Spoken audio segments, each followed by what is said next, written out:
The president posting the current secretary, Kristi Noem, who has served us well and has had numerous and spectacular results, especially on the border, will be moving to be special envoy for the Shield of the Americas, our new security initiative in the Western Hemisphere. Trump just fired the woman running America's security infrastructure, and almost nobody is talking about what it really means. Trump just fired his own Homeland Security Secretary, not after a scandal, not after a policy failure, but after she told Congress something he didn't like. Kristi Noem, the woman Trump personally chose to secure America's borders and protect its critical infrastructure, is now out. Her replacement, a senator whose most viral moment in Congress involved trying to start a fistfight with the Teamsters president, while Bernie Sanders yelled at him to sit down. That sounds like a joke. It isn't. And if you think this is just another Washington reshuffle, you haven't been paying attention to the pattern. Because once you see the pattern, it's hard to unsee where this might be going. Let's get specific. Kristi Noem has been DHS secretary since the start of Trump's second term, about 13 months. DHS isn't just a border agency. It's a 250,000-person department responsible for immigration enforcement, cybersecurity, FEMA, the Secret Service, the Coast Guard, and TSA. Trump chose her personally. She was confirmed easily by the Senate. And by the administration's own numbers, DHS under Noem deported more than 605,000 people and reached historic highs in immigration detention. Operationally, the department was delivering what the administration wanted. So why did she get fired?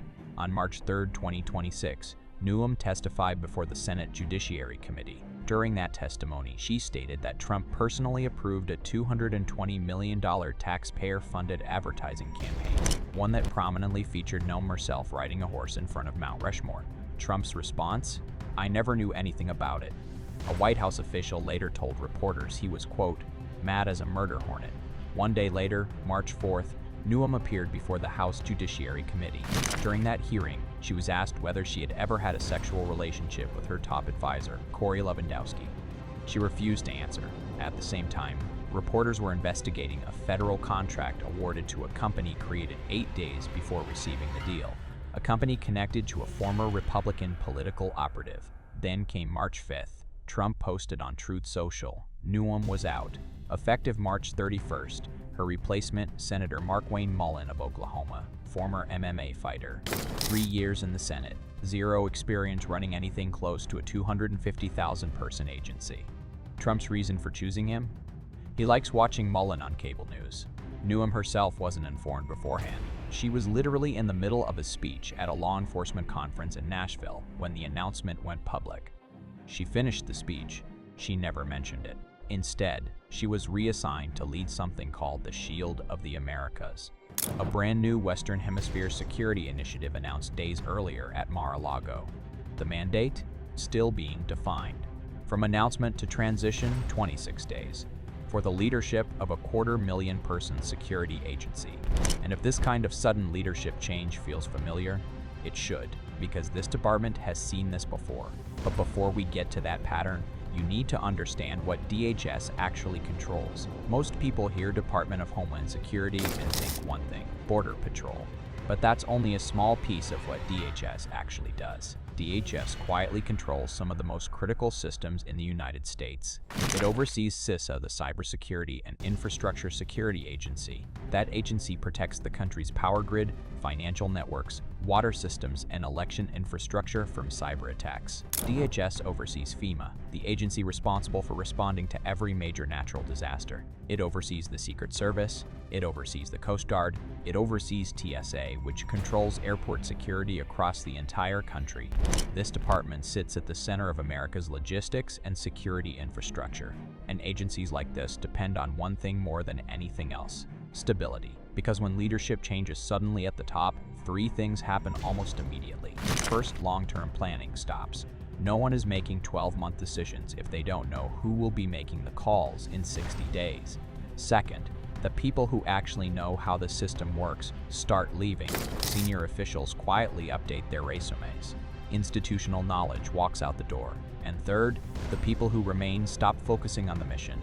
They start protecting themselves, managing upward, avoiding mistakes instead of solving problems. We already saw signs of this under Noem. At one point, DHS leadership made the unilateral decision to temporarily suspend TSA PreCheck during a government shutdown. The move had to be reversed almost immediately.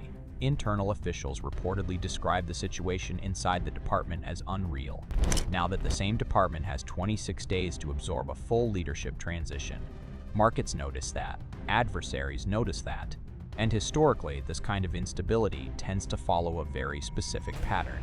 Because this isn't the first time, during Trump's first term, the Department of Homeland Security had 5 different secretaries: John Kelly, Elaine Duke, Kirstjen Nielsen, Kevin McCollum, Chad Wolf. 5 leaders in 4 years for one of the most complex operational agencies in the federal government. That's not normal. Across previous administrations, the average tenure for a DHS secretary has been roughly 2 to 3 years. Under Trump, it averaged less than 1. Now zoom out. During Trump's first term, 14 cabinet secretaries turned over. Noem is now the first departure of the second term, gone after just 13 months. History shows this kind of acceleration tends to follow familiar patterns. But the instability didn't just affect politics. Economic confidence collapsed. Inflation surged. The dollar weakened. Institutional trust evaporated. A similar dynamic appeared in the years leading up to the 2008 financial crisis. Leadership instability at key regulatory agencies created blind spots. The systems meant to detect early warning signs simply weren't functioning the way they should. The pattern is always the same.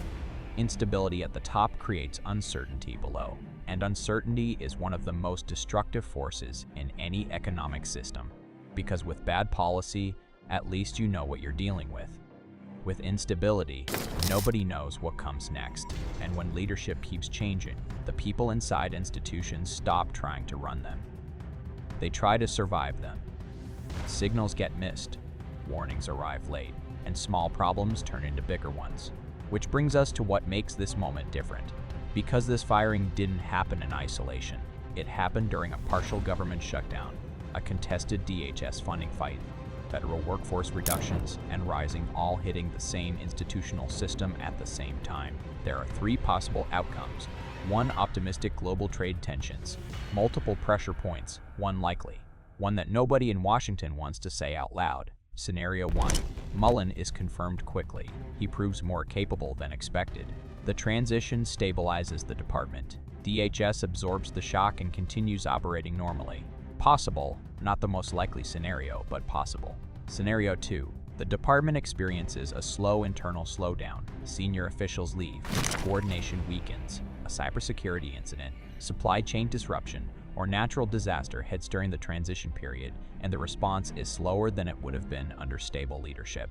No immediate catastrophe, just a gradual decline in efficiency. Historically, this is the most common outcome. Scenario 3. This firing is just the beginning. More cabinet members are replaced as Trump tightens control around a smaller inner circle built primarily on loyalty and media presence. If someone like Noem, who delivered politically on immigration numbers, can be removed this quickly, then nobody in the cabinet is truly secure, and people who believe they could be fired at any moment don't run departments. They survive inside them. That's a very different mindset. If you've been following this channel, you know we've been tracking a larger pattern. Currency pressure, institutional erosion, long-term challenges to dollar dominance. This firing isn't the cause of those trends, but it may be another signal. So here's what to watch next. Watch how fast Mullins' confirmation moves. Watch for any staffing changes in the system. Watch whether more cabinet departures occur before summer. And watch the dollar, because global confidence in American institutions is one of the pillars supporting it. The real question isn't just who replaces it. The real question is, who might be next? Markets can absorb bad news. What they struggle to absorb is uncertainty about the future. And right now, uncertainty is rising. The Noem firing isn't just about one person losing a job. It's another signal in a larger pattern of institutional instability. And history shows that patterns like this rarely stay consistent. They spill into economics, into markets, into global confidence.